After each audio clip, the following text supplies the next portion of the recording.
시간에는 2300주야를 알기 위한 다니엘 기도에 대해서 이제 공부를 하도록 하겠습니다. 자, 다니엘서 8장 14절을 다니엘 8장 14절.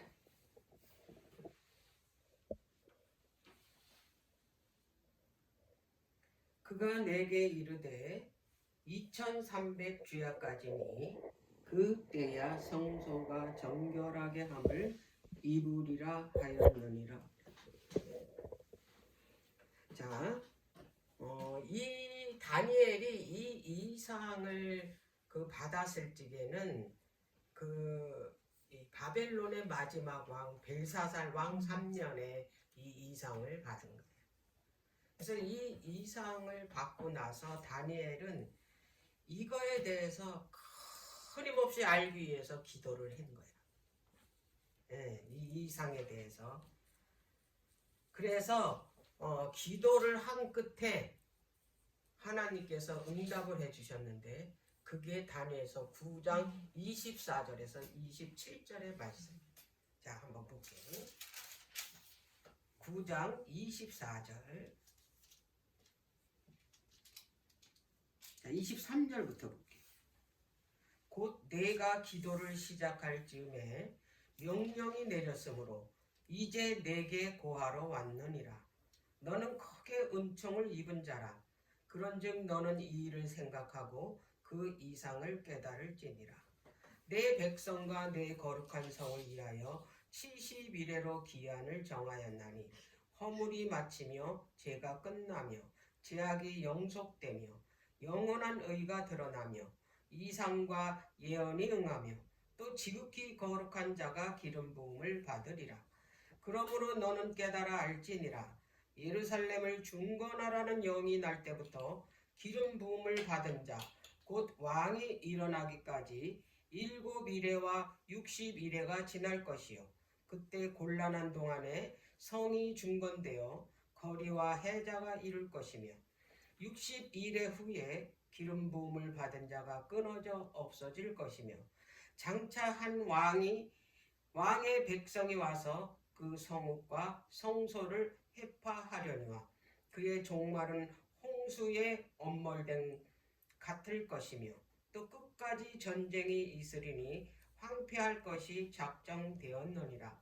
그가 장차 많은 사람으로 더불어 한 이레 동안의 언약을 굳게 정하겠고 그가 그 이레의 절반에 제사와 예물을 금지할 것이며 또 잠포하여 미운 물건이 날개를 의지하여 설 것이며 이미 정한 종말까지 진노가 황폐케 하는 자에게 쏟아지리라 하였느니라. 다니엘 8장 14절의 이 2300주야 예언은 가브리엘 천사하고 미가엘 되시는 예수 그리스도께서 이제 서로 대화하는 이상을 본 거예요. 가브리엘 천사가 언제까지 우리 백성들이 그렇게 이 악한 이 세력으로 인해서 짓밟힐 것은 언제까지 있겠습니까? 이렇게 물어본 거야. 그랬더니 이제 그 한 천사인 그 예수 그리스도께서 뭐라고 말씀하셨냐면 다니엘 8장 14절에 그게 2300주야까지 그때야 성소가 정결해지리라는 그 이상을 말씀하신 거예요. 근데 이 다니엘이 그 이상에 대해서 모르겠는 거야. 그래서 그거를 가지고 몇 년을 기도를 했냐면 13년을 기도를 해요. 자, 그 13년 후에 이 가브리엘 천사가 또 찾아온 거야. 그 답을 주기 위해서. 자, 다니엘서 9장 21절. 곧 내가 말하여 기도할 때에 이전 이상 중에 이게 2300주야 8장 14절에 그 준 천사가 또 왔다 이 말이야. 이상 중에 본 그 사람 가브리엘이 빨리 날아서 저녁 제사를 드릴 때쯤에 내게 이르더니 그랬어. 이상을 풀 수 있는 열쇠를 준 거야 이 가브리엘이. 자, 다니엘 8장 9장은 우리의 운명이 달린 예언 중에 예언이에요. 이게 나의, 그러니까 개인의 운명만 달린 게 아니야. 이거는 이 세상 운명이 달린 그런 예언이야, 이 예언이. 그래서 이 8장, 다니엘 8장 9장은 반드시 어떻게 되냐면 이 예언을 우리가 연구를 해야 되는 거야.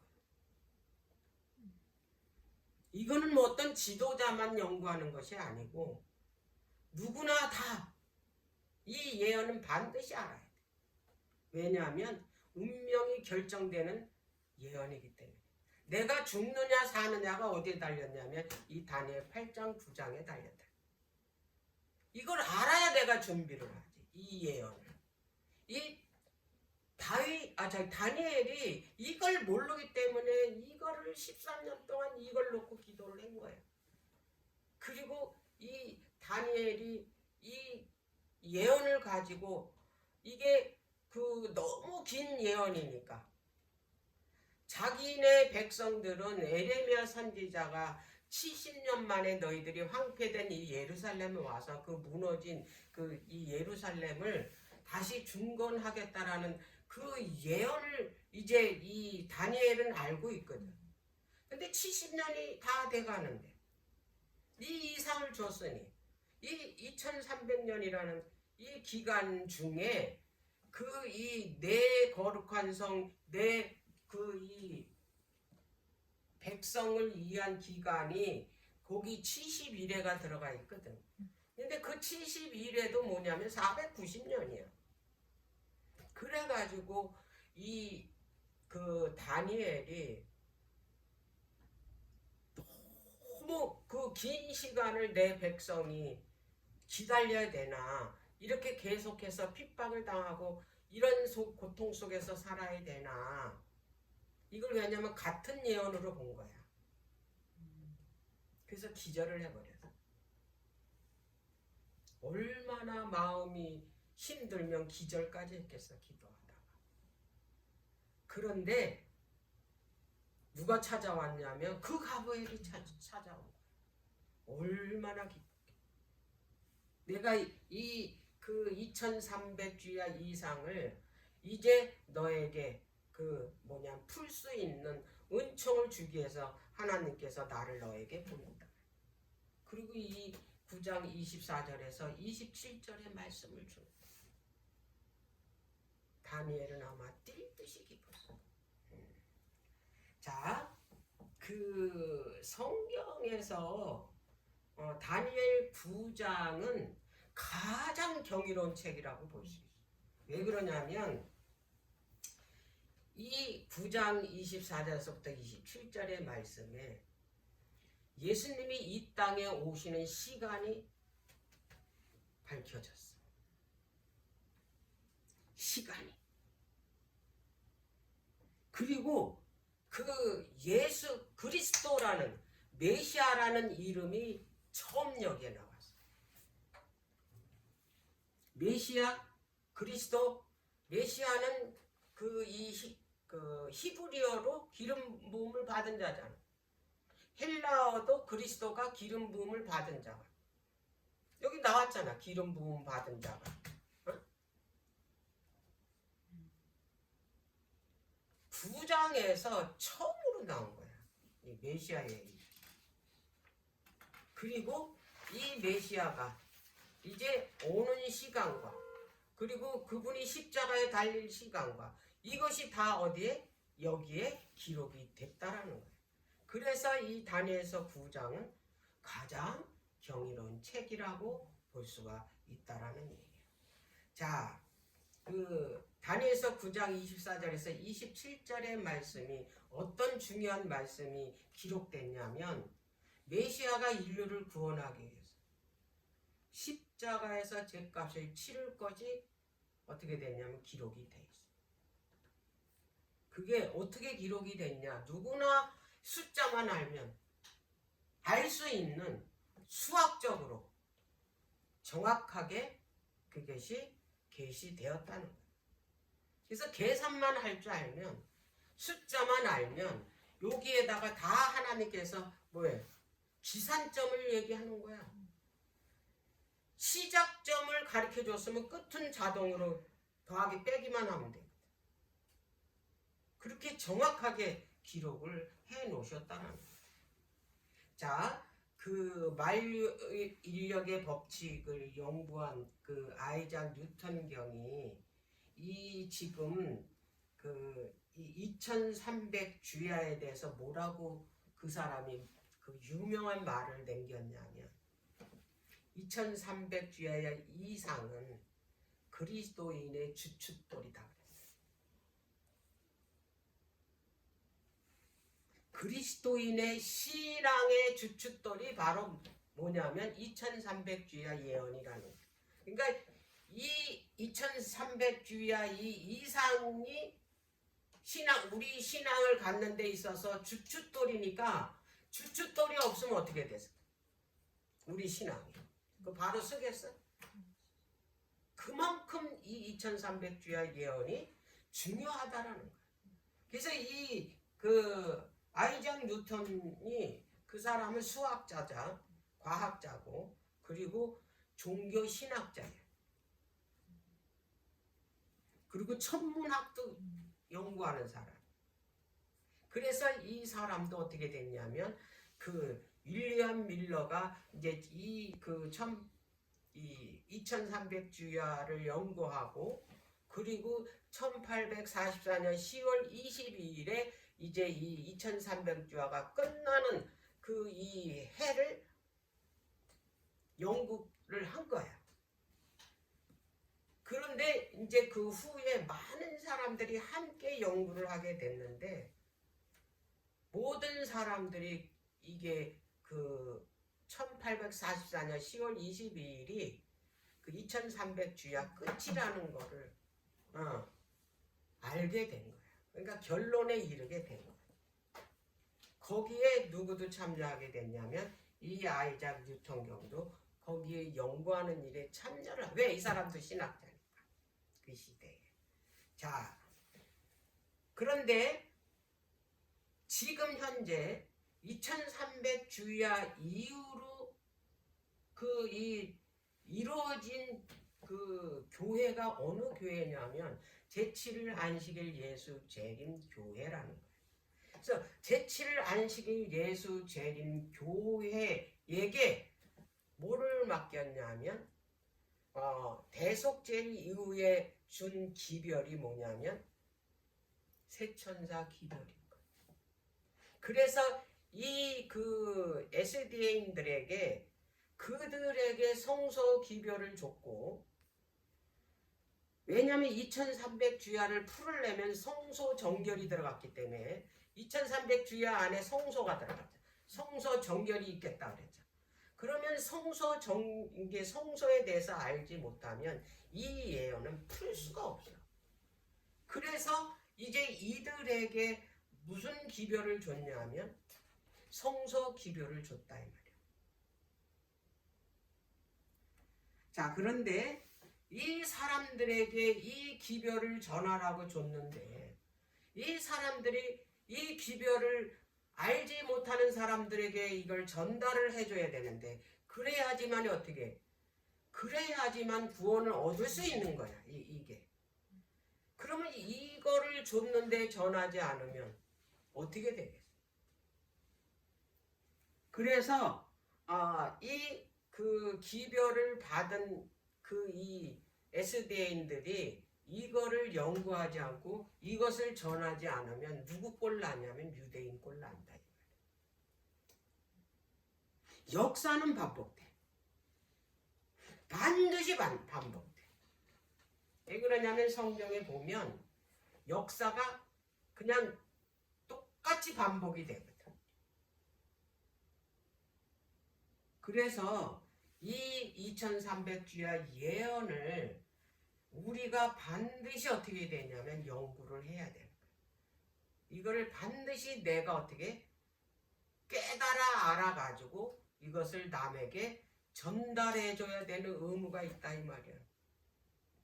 특히 내 자식들, 내 가족들에게, 형제들에게. 이들이 구원 못 받을 적에는 그 책임이 누구한테 오냐면 나한테 온다. 자, 그러면 이 다니엘 9장은 이 하나님께서 이제 다니엘서 24장에서부터 27절에 이 다니엘서 8장 14절의 열쇠장, 이걸 주기 전에 배경이 있어. 해답을 줬을 때는 다니엘의 어떤 행동이 있었어. 그게 뭐냐면 다니엘서 9장 1절서부터 나오는 게 뭐냐면 다니엘의 기도야.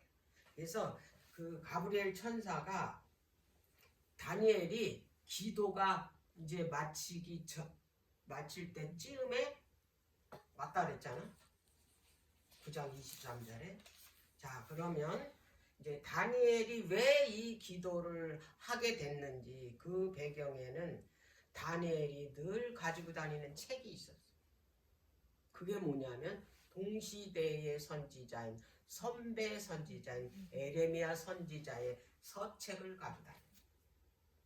자, 거기에 보면 그 에레미야 25장 12절과 29장 10절에 보면 거기에 연수가 나와. 이 황폐된 이 성전을 이제 너희들이 포로로 갔다가 다시 이 황폐된 곳에 와서 이 전을 다시 어떻게 한다 그랬어? 세운다 그랬죠. 그게 몇 년이냐면 70년 만이다. 근데 지금 이 기도할 즈음에 이게 몇 년 됐냐면, 자, 한번 볼게요. 9장 1절. 이 기도할 때에 어느 때에 이 기도를 시작했나? 메대 족속 아하수에로의 아들 다리오가 갈대아 나라 왕으로 세움을 잇던 원년에, 갈대아가 무슨 나라야? 바벨론이잖아. 곧 그 통치 원년에 나 다니엘이 서책으로 말미암아 여호와의 말씀이 선지자 에레미야에게 임하여 고하신 그 연수를 깨달았나니 곧 예루살렘의 항구함이 70년 만에 마치리라 하신 것이니라 그랬잖아. 이 다리오 왕이 538년에 이 바벨론이 망했거든. 누구에 의해서 망했어? 고레스 왕에 의해서 망했다 이 말이야. 그래서 그 해에 왕으로 등극한 거야. 다리오 왕이. 그런데 그 해가 언제냐면 538년이다. 538년이기 때문에 이제 70년이 이제 거의 다가오는 거예요. 그래서 이 에레미야 선지자의 이 예언이 이것을 성취시키려면은 무엇을 해야 되는지 다니엘은 너무나 잘 알아. 이 예언이 성취되게 하기 위해서는 그 예언의 성취하게끔 거기서 그 어떤 이 조건의 충족이 돼야 돼. 그거는 뭐냐면 이 백성들이 완전히 해결해. 그 조건이 맞춰져야 돼. 그래서 이 다니엘이 이제 이 백성들의 죄를 자기의 죄로 삼는 거야. 그 흩어져 있는 백성들이 회개했는지 회개 안 했는지를 어떻게 알아? 모르잖아. 그러니까 다니엘이 그 백성들의 죄를 자기 죄로 삼은 거야. 다니엘은 죄라는 거 없어. 이 사람은. 그래서 동시대의 선지자 에스겔이 의인 3명을 거론을 했는데 이게 욥과 이 노아와 그리고 다니엘을 이 거론을 했거든. 그 정도로 그 당대의 이 동시대의 선지자 에스겔이 다니엘을 뭐라고 칭했냐면 의인이라 칭했다 이 말이야. 그 정도로 다니엘은 어떻게 하나님의 말씀에 절대적으로 순종한 사람. 근데 이 사람이 자기 죄도 없는데 어떻게 했다고? 그 유대 백성들의 그 지은 죄를 자기로 죄로 삼고를 하나님께 회개한 그 배경이 바로 9장의 배경이에요. 그 기도 내용이 바로 9장의 기도 내용이라는 거예요. 자, 그러면 이제 여기서 한 가지 짚고 넘어갈 게 뭐가 있냐면 다리오 왕이야. 원래는 그 나라를 정복한 사람이 왕이 되는 거야. 정복하지 않은 사람이 왕이 되는 일은 절대로 없어. 근데 어떻게 해서 이 다리오가 이 바벨론의 왕으로 등극했냐 이 말이야. 이 다리오는 메대 사람이라 그랬잖아. 메대 사람. 그러니까 이때 당시에 바벨론을 정복하기 위해서 이 고레스는 페르시아 왕이야. 그래서 이 페르시아하고 메대 나라하고 뭐 동맹을 맺고 어떻게 바벨론을 쳐들어간 거야. 그 7장 예언도 그렇고 8장 예언도 그렇고 메대 페르시아의 이 짐승도 그랬고 그 신상 2장의 그 신상도 그렇고 그 다 동맹을 맺은 그런 그 이상을 보여줬잖아. 근데 왜 고레스가 그 다리오에게 왕위를 물려줬냐? 그거는 두 가지 이유가 있다. 한 가지는 뭐냐면 예우를 해준 거야. 어른의 예우. 어떤 어른이냐? 물론 나이도 많지만 그 다리오 왕은 다리오는 고레스의 장인이야. 다리오의 딸하고 결혼을 했어 고레스가. 그리고 장인이자 또 뭐냐면 그 외삼촌이야. 자기 엄마의 오빠야. 그래서 그 왕의 자리를 먼저 그 장인에게 드렸던 거야. 나이도 많고. 또 한 가지는 고레스는 그런 왕위에 올라서 그 정치적인 일에는 취미가 없었어. 이 사람은 그 땅 정복하는 일이 그 적성에 맞아. 그래서 이 땅 정복하는 정복 전쟁에 나서게 된 거야. 정치는 누구한테 맡기고? 다리오에게 맡기고. 요걸 왜 반드시 얘기해야 되냐면 이 기도의 배경이 이 다리오 왕 때 있었던 일이 연관돼 있기 때문에 그래. 그래서 이거를 반드시 알아야 되는 거야. 자, 그러면 이제 다니엘이 이 기도를 이제 시작을 했는데 이 사단이 이 기도를 중단시켜야 돼야 돼. 왜냐하면 이 기도가 굉장히 중요한 기도예요. 그래서 이 사단이 무슨 짓까지 했냐면 그 메대법에 한 번 그 법을 정하면 절대로 그것을 변하지 않는 법이 페르시아 법이에요. 그걸 이용을 해서 다리오 왕이 왕으로 올라설 때 이 총리가 3명이 있었는데 거기에 수석 총리로 세운 거야, 다니엘. 근데 이 총리들이 불만을 가지게 돼. 다니엘한테 가서 다 어떻게 그거를 이 결제를 받으려면 누구의 도장이 필요하냐면 다니엘의 도장이. 거기 허락을 맞아야 그게 결제가 돼. 그래서 부정이라는 걸 못. 그래서 이 사단은 법을 하나 만들었어. 무슨 법을 만들었냐면 30일 동안 기도 못하게 하는. 만약에 30일 동안에 다리오 왕 외에 다른 신을 향해서 기도를 하게 되면 사자굴에 던져. 그래서 그 사자굴을 준비했고 30일 동안 기도를 못하게 하는 그런 법을 만들었다 이 말이에요. 그럼 사단이 왜 이런 짓까지 하면서 이 다니엘의 기도를 중지시켜야만 됐나? 이 다니엘의 기도가 얼마나 중요하길래, 이 다니엘의 기도가 어떤 기도이길래 그런 법까지 만들어가면서 사자굴을 준비해가면서 이 기도를 중지시키려고 했을까? 이거는 뭐냐면 이 기도는 그냥 기도가 아니야. 왜냐하면 이 기도 때문에 2300주야에 그 풀 수 있는 그 이 열쇠를 줬거든. 다니엘의 이 기도 때문에. 그럼 이 기도는 굉장히 중요한 기도인데 이 기도가 바로 무슨 기도냐면 구속의 기도예요.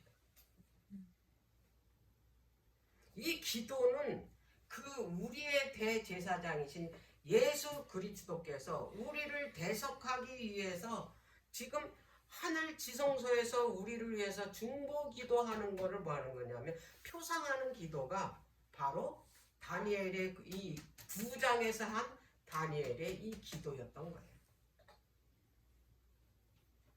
이 다니엘이 유대 백성들의 죄를 자기 죄로 삼아. 응? 그래서 하나님께 기도하는 거잖아. 이들의 죄를 용서해 주시고 우리를 다시 어디로 돌아가게 해달라고.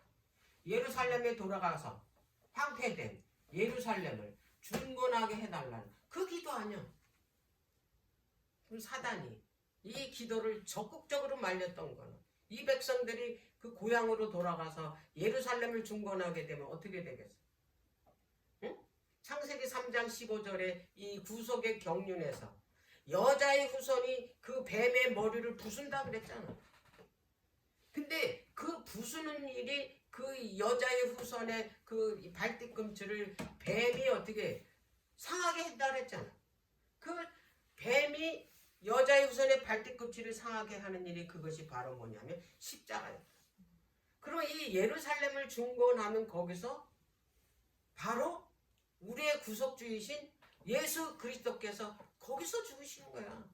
거기서 십자가에 달리심으로써 뱀의 머리를 부수는 거야. 사단의 머리. 왜? 죄값을 거기서 치르. 그러니까 자기의 운명이 어디에 달렸어? 지금 이 다니엘에게 달려있는 거야. 자기의 죽느냐 사느냐가 누구한테 달려있냐면 이 다니엘의 기도에 달려있기 때문에 그거를 굳고 어떻게 했어? 말리려고 그렇게 그 메데 페르시아의 총리들을 이용을 해서 이 법을 바꿨던 거예요. 그때의 그 일이 있었던 것이 이 이야기가 다니엘 6장의 사건이잖아. 사자굴에 던지는 사건. 그래서 다니엘 6장하고 그 사자굴 사건하고 지금 다니엘 9장의 사건하고 같은 사건이야. 똑같은. 그때 있는 일에 사자굴에 들어가면서까지도 다니엘이 어떻게 했냐면 이 기도를 했다는 거예요. 그래서 이게 다니엘을 우리가 볼 때 그렇게 이제 그 봐야지만이 이게 따로따로 보면 안 되는 거예요. 자, 그래서 이런 엄청난 그 기도를 다니엘이 했기 때문에 하나님께서 다니엘에게 하늘의 일기 비밀을 보여주셨어요. 그 1급 비밀이 뭐냐면 구속의 시간표. 하나님께서 이제 영원 전부터 감추어뒀던 구속의 경륜의 비밀을 누구에게 펼쳐서 보여줬냐면 다니엘에게 보여줬다. 그래서 이걸 굳고 말렸던 거예요. 사단. 이 엄청난 거를 보여줘. 자, 골로새서 1장 26절. 골로새서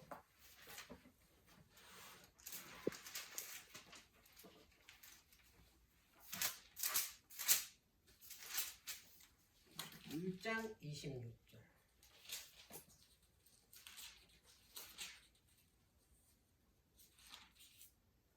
25절서부터. 내가 교회의 일꾼 된 것은 하나님이 너희를 위하여 내게 주신 경륜을 따라, 이 경륜이 뭐냐면 구속의 경륜, 하나님의 말씀을 이루려 함이니라. 이 비밀은, 이게 비밀이래.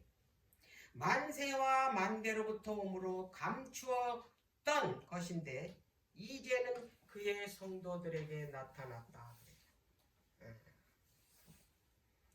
그래서 그 예언이 바로 구속의 일정표라는, 시간표라는 거예요. 그래서 이제 이 예언이 어떤 예언인가? 자, 다니엘서 8장.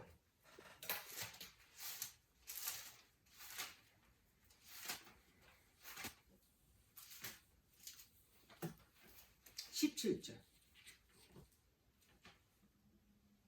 그가 나의 선 곳으로 나왔는데 그 나올 때에 내가 두려워서 그 얼굴을 땅에 대고 엎드리매 그가 내게 이르되 인자야 깨달아 알라.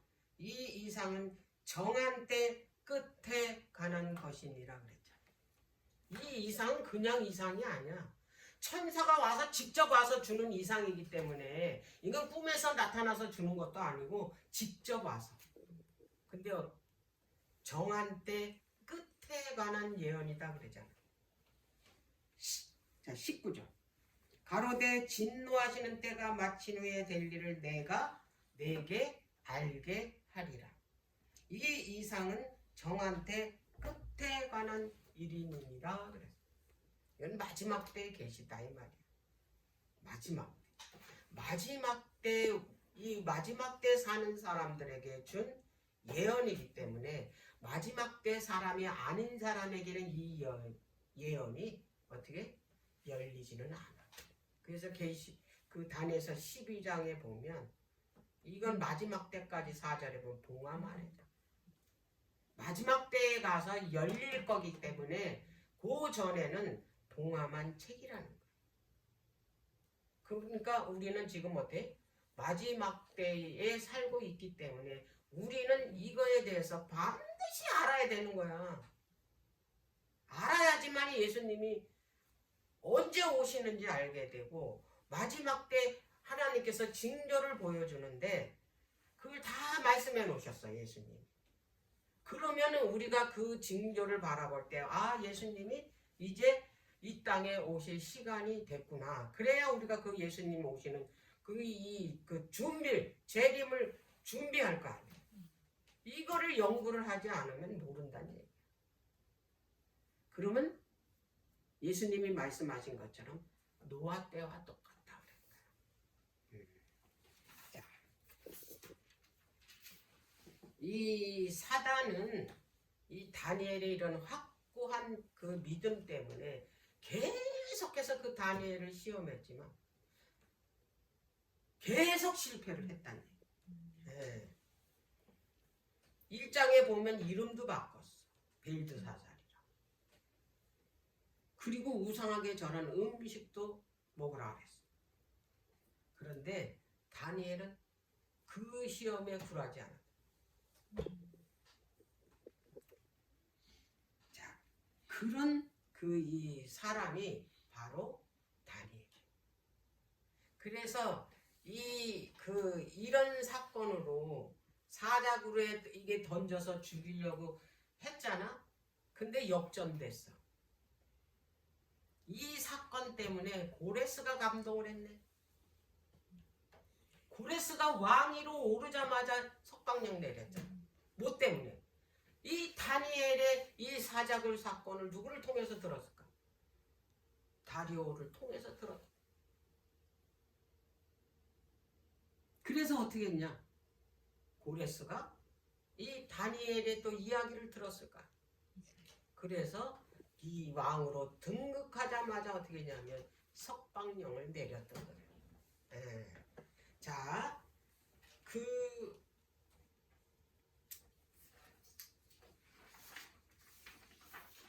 다니엘의 기도를 한번 볼게요. 다니엘의 기도를 9장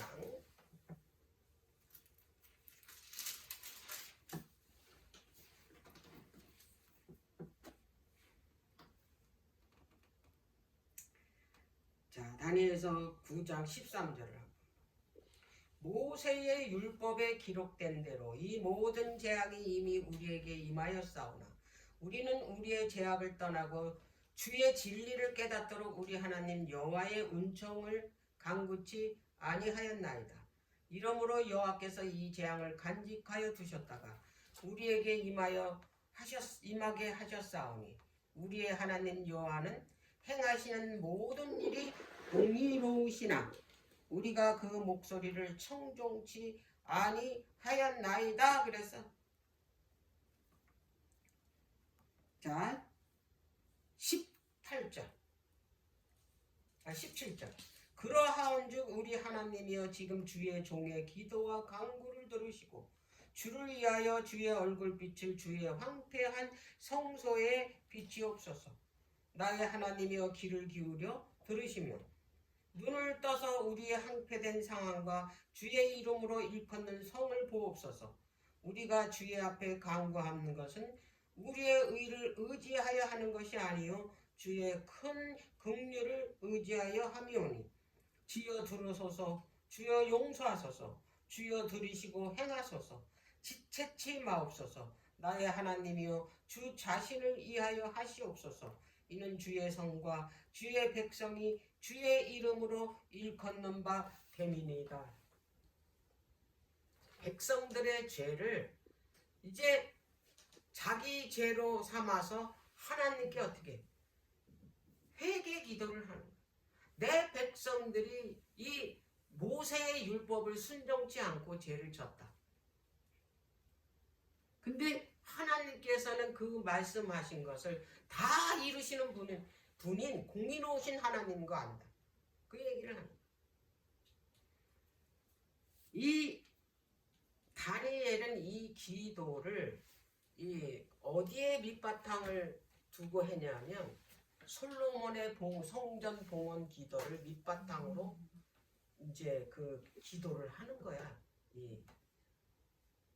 솔로몬이 성전 봉헌할 때 그 기도할 때 솔로몬도 자기 생각으로 기도한 거야. 성령에 이끌려서 모세가 한 말씀을 그 신명기 28장과 레위기 26장에 그 말씀을 밑바탕을 두고 이 성전 봉헌 기도를 하게 된 거야. 자, 그러면 우리 그 솔로몬의 기도를 한번 보고 넘어가. 자, 열왕기상 8장.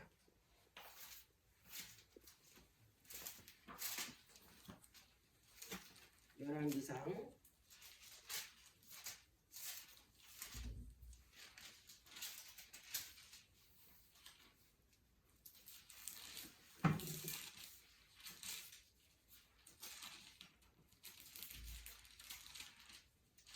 33절 8장. 만일 주의 백성 이스라엘이 주께 범죄하여 적국 앞에 패하게 되므로 주께로 돌아와서 주의 이름을 인정하고 이 전에서 주께 빌며 간구하거든 주는 하늘에서 들으시고 주의 백성이 이스라엘의 죄를 사하시고 그 열째에게 주신 땅으로 돌아오게 하소서. 그랬잖아.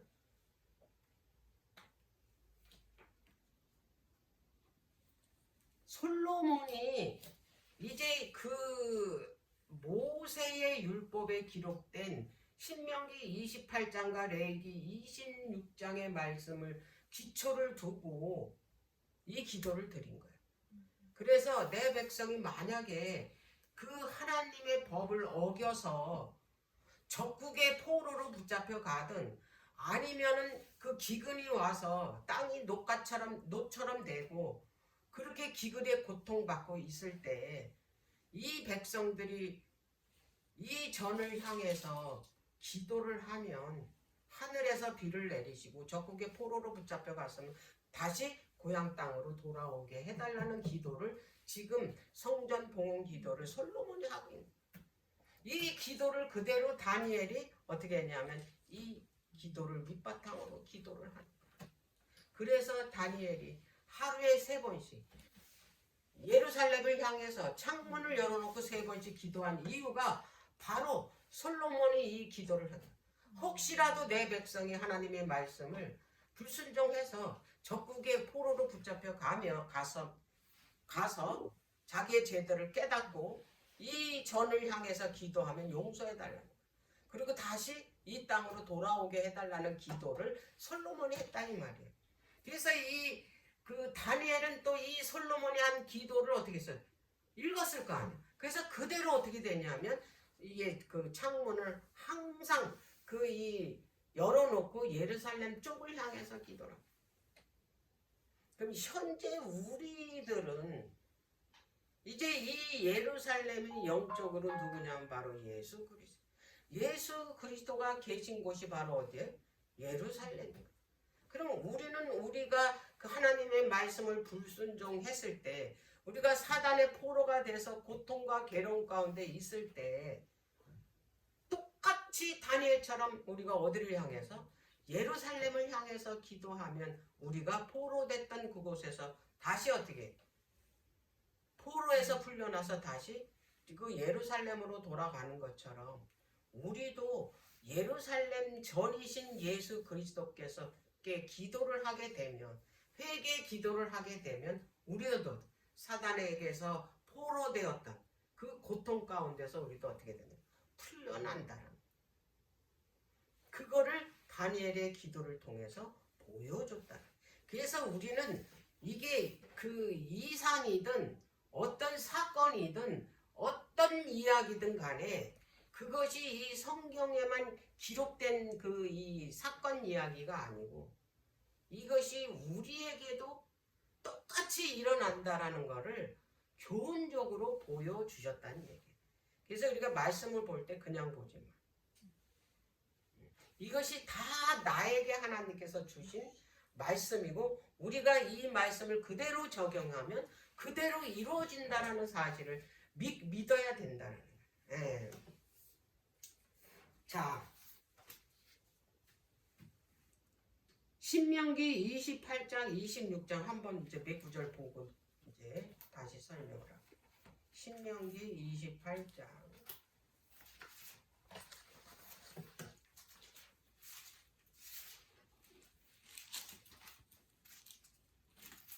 신명기 28장 레위기 26장은 같은 말씀이에요. 근데 이제 조금 차이가 있지만 예, 같은 말씀이에요. 자, 신명기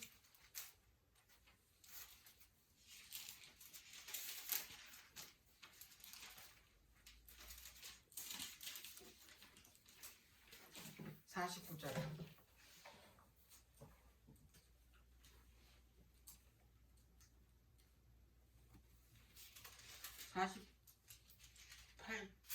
49절 보기 전에 15절을 한번. 내가 만일 내 하나님 여호와의 말씀을 순종치 아니하여 내가 오늘날 내게 명하는 그 모든 명령과 규례를 지켜 행하지 아니하면 이 모든 저주가 내게 임하고 내게 미칠 것이니. 그러고 이게 이제 68절까지 전부 말씀을 안 들었을 때의 저주 내용이야. 자, 그 중에서 이제 49절. 곧 49절 여호와께서 원방에서 땅 끝에서 한 민족을 독수리의 나름같이 너를 치러 오게 하시리니 이는 내가 그 언어를 알지 못하는 민족이요 그랬잖아. 독수리같이 날아오는 이 민족이 누구야? 사자의 독수리 날개가 달렸잖아. 다니엘은 알아. 이 말씀을 알기 때문에. 그 민족이 바로 바벨론이야. 그 민족에게 자기 백성들이 포로로 붙잡혀 갔다라. 네. 50절에 그 용모가 흉악한 민족이라 노인을 돌아보지 아니하며 유치를 국률이 여기지 아니하고. 그래서 예루살렘 멸망할 때 얼마나 많은 사람이 죽었는지 거기에 지나가면 피가 너무 많이 흘려가지고 이게 발자국이 팍팍 났다. 그 죽은 피로 인해서 이 발자국이 확확 찍혔다. 이거를 하나님의 말씀을 불순종할 때 이런 저주가 임하겠다라는 거를 하나님께서 모세를 통해서 이렇게 기록을 해놨다 이 말이에요. 그래서 이게 그 많은 이 성경을 알지 못하는 하나님의 그 구속의 사랑을 알지 못하는 많은 그리스도인들이 하나님을 오해하는 거예요. 요거만 보고. 하나님은 요 성경절만 보면 어때? 자비라는 건 없는 분을, 사랑이라는 건 없는 분으로 보게 돼. 그래서 구약을 싫어요. 근데 왜 구약은 요 성경절만 준 게 아니잖아. 그리고 열왕기상 8장을 보면 해결책을 주죠. 죽게 내버려 두시지 않는다. 그렇게 흉악한 죄를 저질러서 죽게 된 상황인데 하나님께서는 그들을 그냥 죽게 내버려 두지 않으신다 이 말이에요. 그래서 뭘 주셨냐면은 너희들이 이렇게 저주를 받지 않는 뭐를 줬냐면 해결 방법을 주신 거야. 뭐 하라고? 예루살렘 성을 향해서 뭐 하라고? 회개 기도하면 너희들이 다시 행복하게 살 수 있는 땅으로 돌아온다 이 말. 이걸 주신 거예요. 우리는 이걸 놓치는 거예요. 뭐만 본다고? 신명기 28장의 저주장만 보고 하나님의 그 이 사랑의 그 해결책을 준 열왕기상 8장은 안 읽는다 이 말이에요. 이 이야기가 또 있어. 창세기 하나님께서 천지 창조를 할 때 법을 주셨잖아. 창세기 2장 17절에 보면은 너희들이 이 선악과를 먹지 말라 그랬잖아. 먹으면 정령 죽는다 그랬어. 그래서 이 성경절 보면 야 하나님은 또 자비가 없는 분이구나. 이 선악과를 먹으면 죽는구나. 이제 이게 무서운 거야. 그런데 3장에 가면 따 먹었잖아. 이 말을 듣고도 따 먹었어. 죽게 됐어. 근데 하나님께서는 그들을 죽게 내버려 두시죠. 내가 너 대신 죽어주는 거야. 창세기 3장 15절을 선포하자. 걱정하지 마라. 내가 너희들 죄 대신 내가 죽어줄게. 그래서 이렇게 하나님의 말씀은 이렇게 연결해서 같이 봐야 되는 거야. 하나만 보고 끝내면 하나님을 오해하는 거야. 그래서 이 성경은 어떻게 하나도 빠짐없이 연결해서 깊이 어떻게 봐야 그분이 사랑이 어떠한 것인지를 우리가 깨닫게 돼요. 네. 이제 요거는 이제 요걸로 마치도록 할게요.